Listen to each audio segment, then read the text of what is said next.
Welcome to the Black Writer Studio, a podcast presented by the Hurston Wright Foundation and hosted by Dr. Khadijah Ali Coleman. The Black Writer Studio is dedicated to showcasing Black writers who are transforming the world today with their literary pen and creating a legacy for the culture.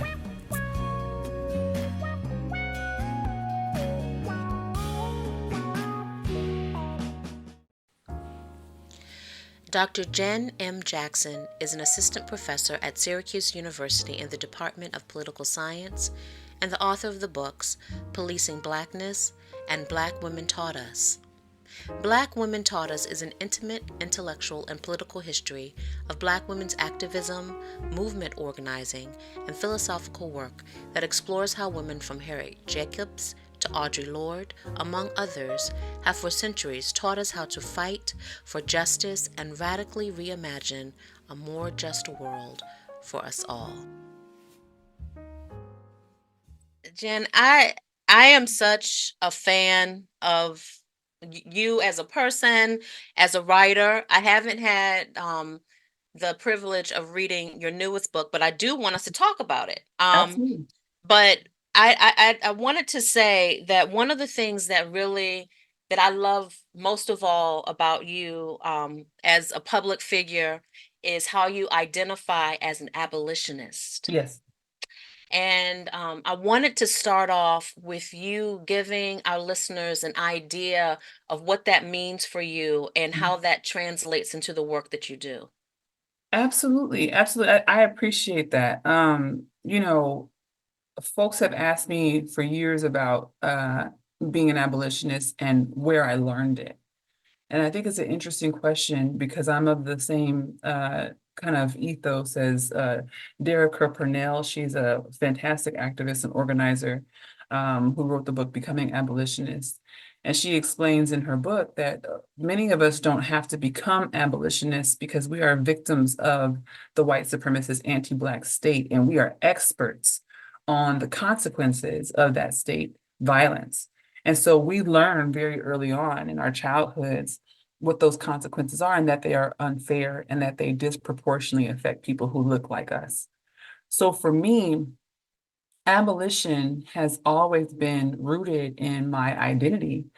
Coming from Oakland, California, the home of the Black Panther Party, there's always been a kind of organizing praxis in my life and in the community within which I was raised. So radicality and the understanding that for us to be fully free, we would have to dismantle these systems that are oppressing us. That's just been, you know, my upbringing. I write in the book, I have it always have it with me now. It's so strange. Black women taught us that my mother actually was a child who benefited from the free breakfast program that the Black Panthers put on. My father was a Black Panther.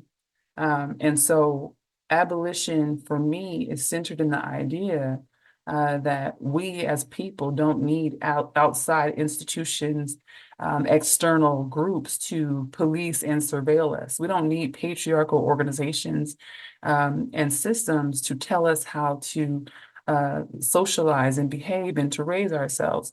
We as Black folk in particular, disabled folk, queer, trans folk, brown folk, already have the expertise and the know-how and the resources within our own communities to govern ourselves, to police ourselves, to navigate society on our own terms. That's all that abolition is, right? Abolition is just the idea that we can care for ourselves. And if we believe, I tell my students this all the time because abolition is a big idea for college students. And when you look at a college campuses are like microcosms of larger society. College campuses have police officers, but they also have student health services. They also have therapy services for students. They have all these places for students to go to. They have a Title IX office. They have all these places where students can go and report and discuss their concerns.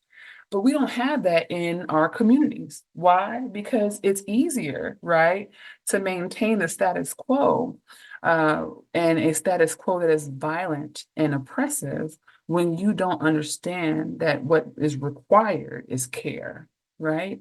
Abolition is about returning care to communities. And if we can do it on college campuses, we can absolutely do it in society at large.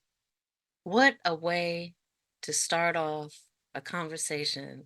That was beautiful. That was brilliant. And it just resonated with me so deeply as I think of how, even through my life and my career, how I have always sought to be connected to a college campus in some way or another, even if I'm just teaching one class. And Mhm. I would tell people that it was so I could have access to those expensive ass databases. Mhm. That's but right. but I feel that it's more because of the things that you just stated, and it's Mhm. so brilliant. I hope that you're working on another book just to address that. And it makes so much sense how so many people go to college and then remain there to work at a college for Mhm. those very reasons that you stated, that feeling of safety and the Mhm. services and supports that exist. That there's so much there that I want to unpack in a later conversation, because that Mhm. was simply brilliant. And to listen to you speak, and for those listeners who are listening to us on Spotify, or not watching the visual on YouTube or wherever this podcast is shown, I'm listening to you as you are showing your tattoo of Sankofa. And Yes. so On that's both it. ways. It's Yes. just, yeah, it's just beautiful all the way around. So thank you for that opening. And you mentioned, but I'd like to state intentionally that we are here to talk about this book, Mhm. Black Women Taught Us, Yeah. that is a 2024 release from Random House. Mhm. And it's described as an intimate, intellectual, and political history of Black women's activism, movement organizing, and philosophical work that explores how women from Harriet Jacobs to Lorde to the members of the Combahee, I always mispronounce that Yeah. because I read it. Can you say it for me? I don't want to jack up. Combahee. Combahee, Yeah. Combahee. I always mispronounce that. River Collective, among others, have for centuries taught us how to fight for justice and radically reimagine a more just world for us. Mhm. And you write that this is my offering, Yes. my love letter to them and to us. Can you Yes. tell me about this love letter? What was happening Yeah. when the idea for this book was born? Yeah, I mean, that's a really interesting question because, my editor, Marie, who is a fantastic person, I'm so grateful for her. She came to me in 2018 when I was not at a place where I considered myself a writer, frankly. I had been writing for many, many years, but you know how we have imposter syndrome and we don't also name ourselves in the ways that we should, unfortunately. And I say we meaning Black women. She came to me and said, "You have a book in you." And I was first taken aback. And then we sat at lunch and I started listing all these book ideas. And she was like, "I told you you have a book in you." But the first book wasn't this book. The first book I wrote was a very um, sad, trauma porn, uh, white women facing book because at the time, yeah, I had an agent who was a white woman, and that was the book that she was kind of angling for, because that was legible to her. And as I was writing that proposal, it just felt like it didn't fit with my body. My body was rejecting it. As I was writing it, it felt uncomfortable. And when I pitched it to Marie, she said, and I was like, "I know," and it was like, we both were just like, and she said, "Do you have anything else?" And I said, "I've been sitting with all these ideas about Black women." She said, "Well, don't you teach a course on Black feminism?" And I said, "Yes, I do." And I said, "It is absolutely my favorite class." And she said, "Well, why is it your favorite class?" I said, "Well, partly because I never took a class in Black feminism." And she said, "Well, tell me your journey." And I began telling her about how in college, and I talk about this in the first chapter, in the opening introduction chapter, about how hard it was for me to locate myself when I left Oakland, this very Black city, this place I had grown up in. This is pre-gentrification, okay? I grew up in the 80s, 90s in Oakland. It was very Black. And I left Oakland in 2002 and I arrived at the University of Southern California in Los Angeles. And there were so many white people, and I mean, they were white. I went to school with the Walmart heiress. These are people who were white with an H at the front. And I didn't know how to navigate this whiteness because I had never been cast against a white background. As Zora tells us, right? I feel the blackest when I'm cast against this white background. And so I was navigating this community of white folk who were now projecting onto my body. They were hearing my accent, my open accent. They were making judgments. They were calling me an affirmative action admit. They were saying all these things I had never heard of before, right? And so I was on campus desperately seeking a course that would help me to understand being Black in this space, right? Because I understood what it meant to be Black among Black folk, or among Black folk and brown folk. You know, Oakland is very diverse. I grew up around a lot of Filipino folk and Mexican folk. I grew up around poorer brown folk. So I grew up around poor people, and we had camaraderie, you know? And even the white folks who I did engage with at school, we had a camaraderie. So I hunted all over campus looking for this class that I would never find. I never found it because there wasn't one. There was not a Black feminist theory or politics or Black feminist anything course on that campus, and there was no one there to teach it.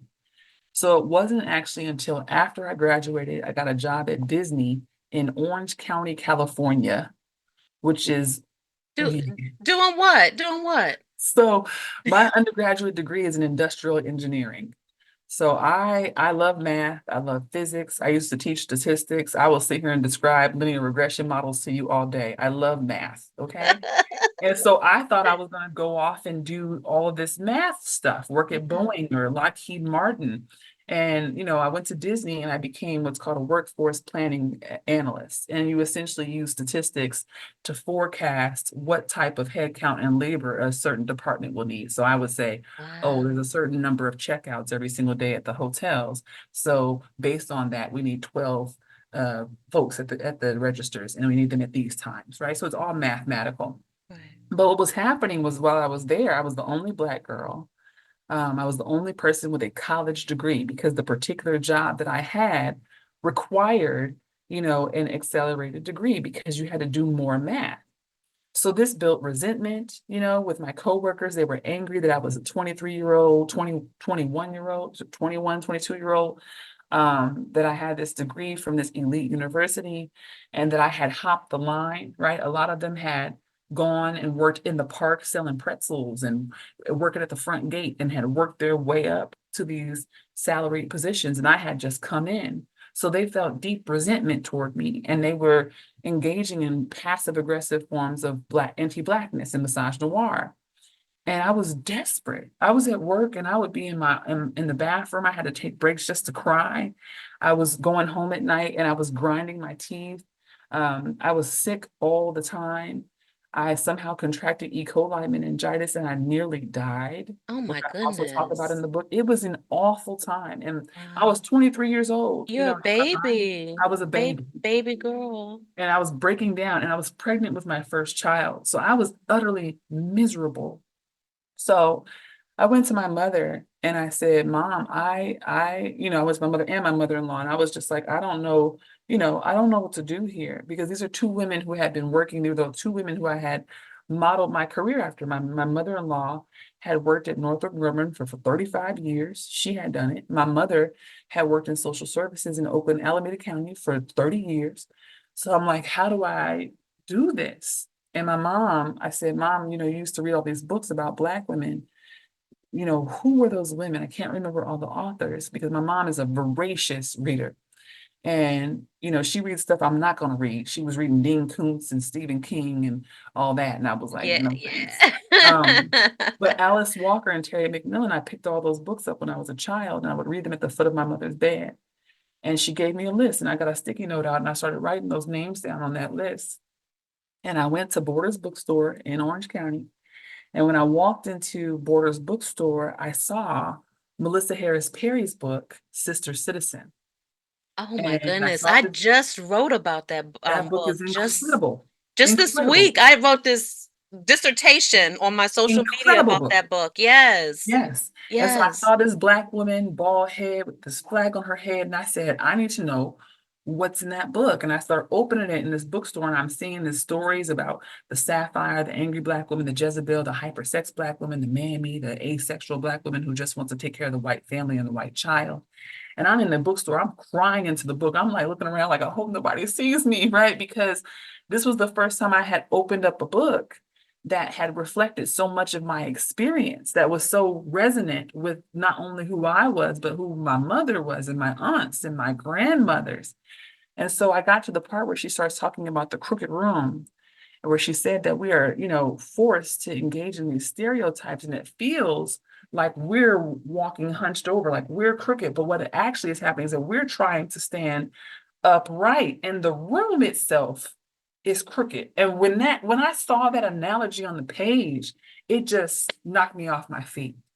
And that is the moment. I always tell people that, and again, in the book, that is the moment that changed the arc of my career and of my life, right?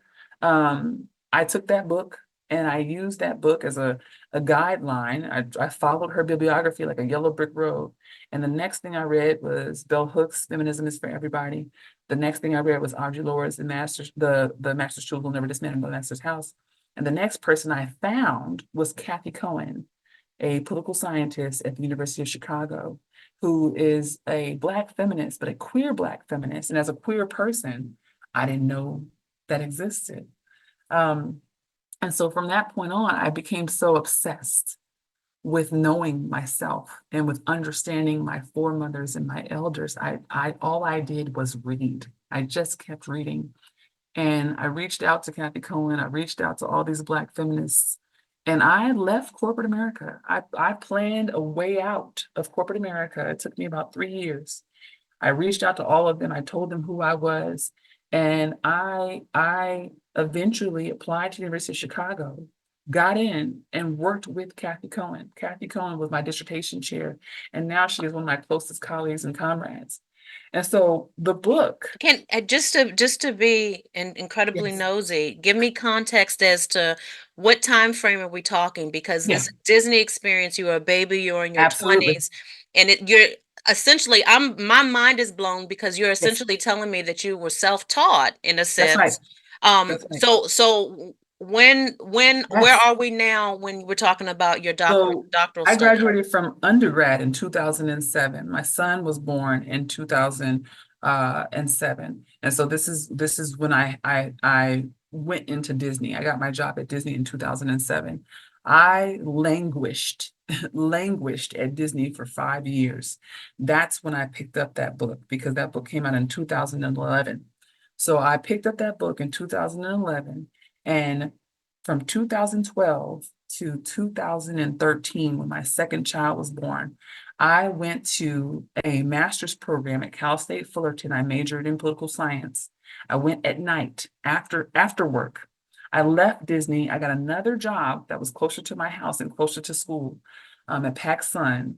And I was pregnant with my child, my second child. And I did that degree, and I graduated with that degree, while pregnant with my second child. And they said, "We really enjoy you. You've done a fantastic job. We'd like you to come back and teach." And so I came back to Cal State Fullerton, and I taught there. And I taught Black politics and statistics in 2014. And that was Wait a the, minute, Black politics and I statistics. sure did. I have never. So this was, what would you call this? Was this a what was this? Was it a methodology course? Was this These are a two math? separate classes. I taught intro Okay, to okay. I statistics. thought I thought No, this no, was no, one class. no. No. They would never let me do that. I'm still trying to get that done. They won't let me do that. I sneak it in every once in a while.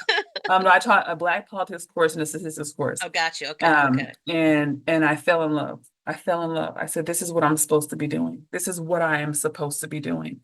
And in 2014, that was the year my father passed away. And he said to me, I was trying to stay in California. I said, "Dad, I want to be here with you." And I think he knew he wasn't going to be here. He said, don't do that for me. He said, "You go and you have your career and you live your life." And I took that position and I got that graduate position at U Chicago, and we left in 2014. And that's when I entered graduate school with my third child. I had three children. My youngest was 8 months old. And I Wow. went off and I And got my so PhD. this is like the 10th anniversary of your It sure awakening. is. Yeah, and what a really in the context when we think of scholars, you're still a baby scholar. I It's sure am. and so, but what a meaty narrative, a journey, and to come to this awakening on your own. Thank you so much, and I appreciate you detailing this journey because I think it's necessary for a lot of folks to realize um, that this awakening a lot of times is something where you are going to have to seek what it is that you want to become, or to Mhm. see, and to make this intentional decision That's right. that you want something different for yourself. That's And right. this unhappiness that a lot of us navigate and believe it's just a part of being an adult. You very early on was saying this is not it. This is This not it. this is No, not it. no. And one of the things that when I even think of who you are on social media, you're usually voicing and articulating something very, you're usually advocating for a person, a movement, but in the same vein, you are also just very transparent Yes. with your own. I'm not gonna even say your business, but just like everything, like even when you speak now, when you're talking about just being aware, it's like you're always in a state of awareness of how things are impacting you, what is going on, how this is, and I notice your language a lot speaks to how this is really not, you're not wearing this well in your body. Mhm. So I would love to learn from you how this work, and particularly with this book, Black Women Taught Us, um, how your work and your life intersect, and how you create your Yeah. boundaries, and Yeah. and how that how did that factor into the creation of this book, if that makes any Yeah. sense. I love that question. It's really interesting. You're the second person to call me transparent today. Um, I sometimes tell people, I was like, that's the Oakland in me. I do think it's an Oakland thing. I also think, for me, what I've learned is that my vulnerability, my transparency is a strength. It brings me immense power, right? Mhm. Um, and it's one of the things that I think makes the book so resonant for so many people. Mhm. I've always gone into writing and social media. I never intended to be a social media person. Like, this was not a Mhm. thing, Mhm. back in 2008 or 12 or whatever, when everybody was getting on Twitter, I was literally just typing out into the ether about all the stuff I just described to you. I was frustrated, right? I was Mhm. frustrated living in California, dealing with these things every single day and not having language and not feeling that I had community around me to really work through it. I felt silenced. Mhm. I felt that if I were to fully articulate my experiences, that I would be punished at work. I was concerned about not being able to feed my children if I was fully Mhm. in my body in all spaces I was in. Mhm. And I really felt the weight of that crooked room. And that was something I learned as I started writing and posting on social media, that people were also feeling. And Mhm. I found so much community in just being honest and truthful and upfront about those experiences. Mhm. Mhm. And then as I continued to read, right, I talk about this in the second chapter on Ida B. Wells, as I started reading more about Black feminists in our history who have told the truth at great peril, right, and Mhm. great Mhm. consequence to their own lives. Yeah, They what a did it. perfect example, Ida B. Wells. Yeah. Absolutely. They did it despite the risks, right? They Mhm. did it because it was the right thing to do, Mhm. because without the work that they did, we would not be where we are today. Exactly, exactly. So for me, I felt like it was incumbent upon me, because in a lot of ways I'm protected, right? I have a fantastic partner who I've been married to for almost 2 decades, who is my ride or Mm. die, who has my back, right? Mm. I have a fantastic and beautiful community of people around me who hold me down, who look out for me. I have beautiful children, and I have set these standards around, and boundaries, as you said, around myself to let people know, here's some things you're not finna do, right? Right. I've already come up out of that crooked room and I've decided not to go back in. The decision I made for myself 20 years ago. And for people who are still in those spaces, it is very jarring. I will say, they're like, this is, how do you do it, right? It's scary. And they're having the same concerns I had. Will I be able to feed myself? What will happen to me? And so I always say, it's not without risk. You alienate people when you're the loud person in the room, right? Like, it's not popular to be the abolitionist who doesn't deal with the terrible politics that lots of people have, right? But what it does allow for, it allows for me to have an alignment, right, between what I'm writing in these books, what I'm teaching in these classrooms, and how I show up in the world. And that is important to me. These women who I write about, that's what their lives were about, right? When I think about Ida, when I think about Fanny, when I think about Audre Lorde, right? These women, in a lot of respects, were isolated. They were excluded from certain spaces that were not for them, right? Shirley Chisholm was excluded from these political spaces that were not for her, right? But she said, I am unbossed, right? Because she's not going to change just because y'all don't want her in the room. She said, I'm going to bring my own folding chair, right? And those are the models for me. Those are the benchmarks for me. So I move with courage, right? And it doesn't mean that I'm not afraid, right? I don't always quote Brene Brown. I only quote her in this one way, which is, I do believe that courage is being afraid and doing it anyway, right? And I think that as Black women, especially those of us who are on the liberation side, we frequently have to do the scary thing anyway. And that's what my transparency is, right?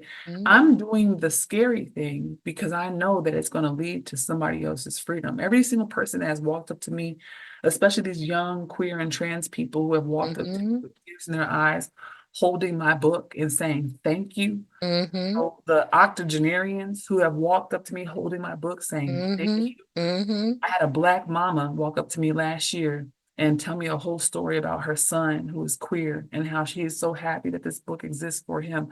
And all I could do was look at her and thank her for raising him. That goes back to your first question about this being a love letter.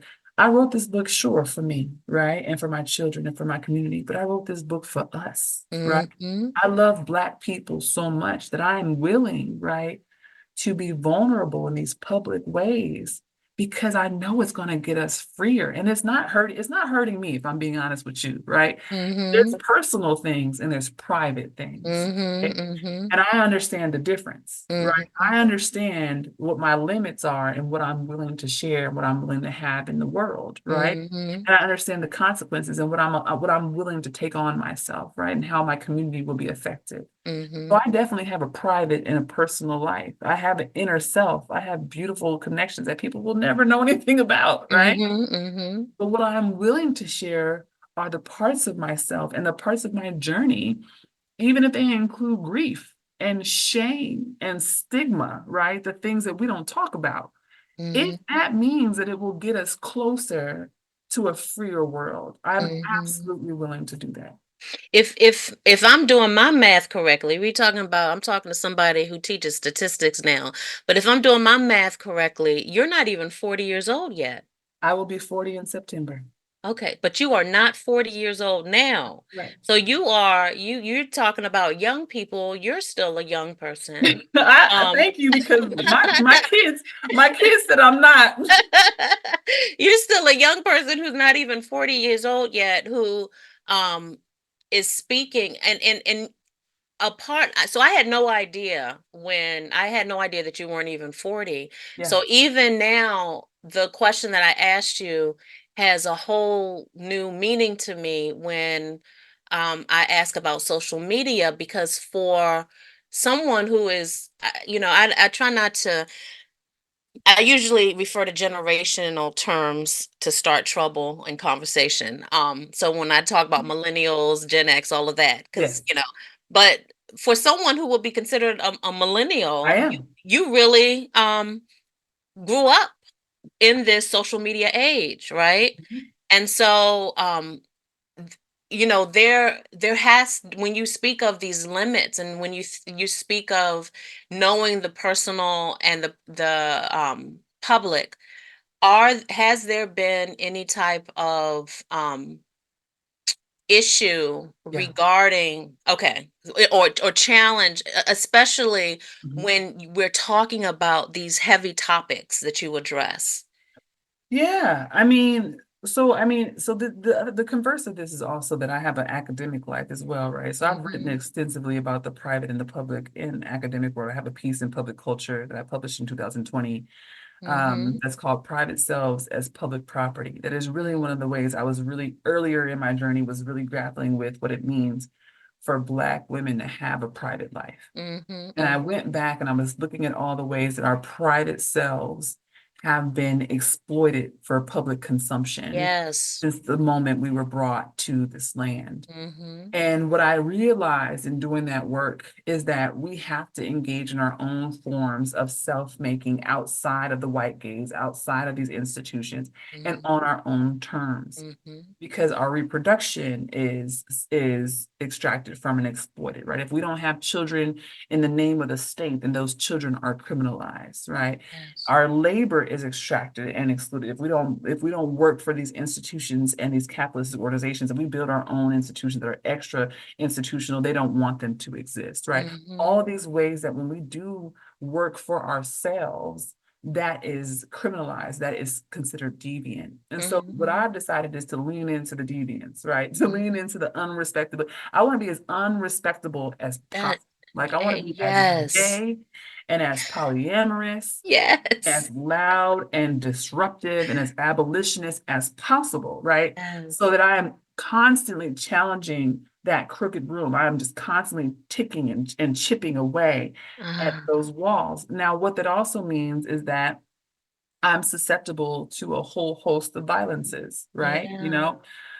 One of the primary ones I think about is 2021. I posted some tweets about 9/11 that were simply thinking about empire and colonization and the ways that the US has engaged in very anti-democratic behaviors across the world that has, bombing people and 9/11 in a lot of respects was the result of our own behaviors to oppress people around the world. And to this day, it is 2024, and I still get harassment from that set of tweets. I still get people at my institution at Syracuse University have to open my mail preemptively to make sure that there are not items in the mail that will harm me. I had to ensure that my children's the security officers would accompany them for a time to ensure they were safe at school.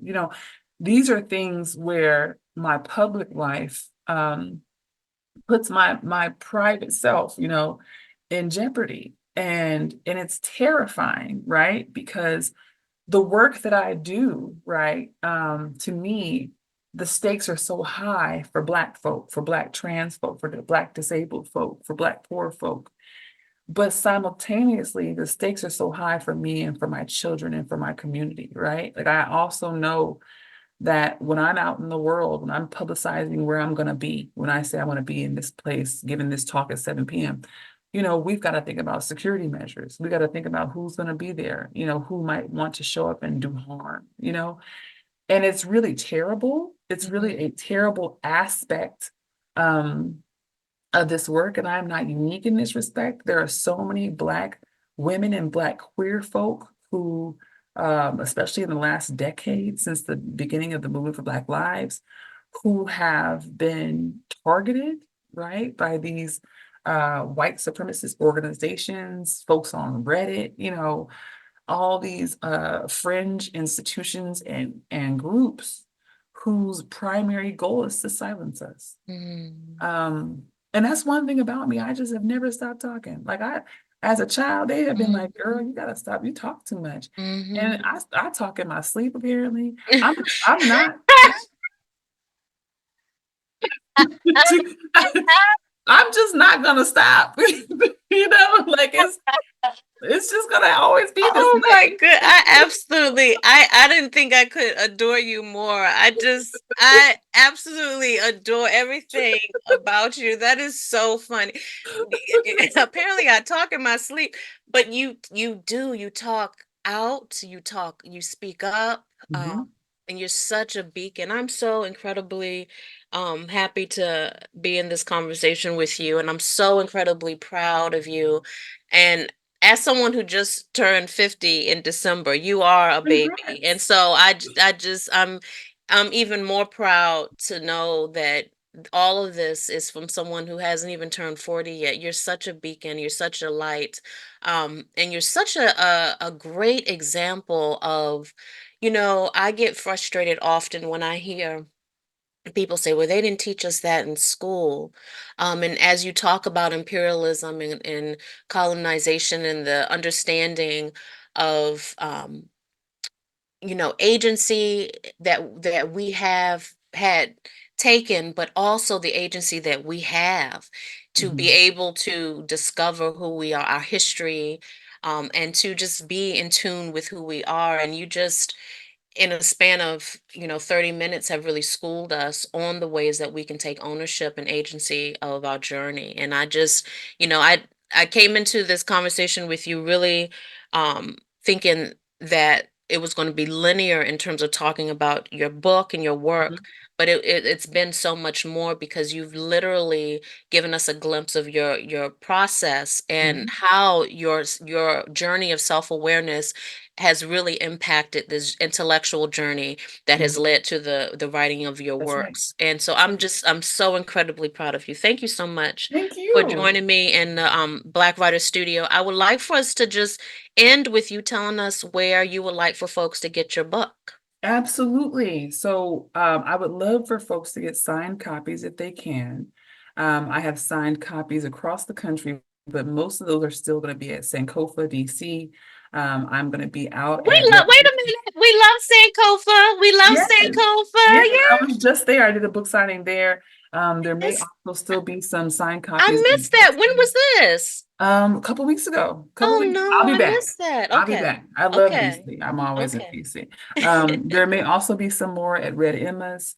In Tonight I'm Baltimore. going to be in Detroit at Source Booksellers, so there'll be some at Source Booksellers, but I would prefer that folks patronize a Black woman-owned or queer-owned local bookstore. I have been traveling to local bookstores and Black-owned bookstores all over the country. You can find out more about where I'm going to be and where I have been at jennmjackson.com/books. Oh, fantastic. And they can also find your social media Yes, spaces on your website as well. yes. And you can find me anywhere on the internet at Jenn M. Jackson, PhD. Luckily, I got that one a long time ago and no one touched it. Oh, that's fantastic. Well, thank you, Dr. Jackson. You are just a light. I appreciate you. And I hope that this is just the beginning of being able to connect with you and have you be a part of Hurston Wright. Me too. Thank you so much. Thank you. Yes.